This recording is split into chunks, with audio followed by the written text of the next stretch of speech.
પરમાણ દેવા વાળી દેવ છું, પરમાણ દીધા વગર વહી જાવ તો હું કાળી નાગણી મટી જાવ. ઉઠતી સકલીઓ આવે આવી જાય. એવું ભાગતી જાઉં છું ભલા મને કે કાલ સવારના 8 વાગે ઈ પેલાની વાત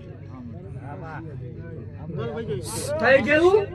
હાવ બોલી જાય પણ ભલા મને જો આગલું ન ભાગું તો દેવને મનાય ને કાલ સવારનો દી ઉગે ને 8નો ટકોરો થાય ભલા મને સકલીઓ આવતી છે બધે.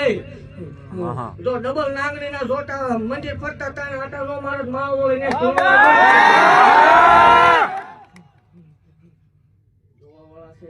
ટેસ્ટિંગ વાળા રોકાજો એટલે ખબર. જગત ને માલપા બોલીને બીજું બોલી નથી, મારા તીર મારેલા ફગ્યા નથી.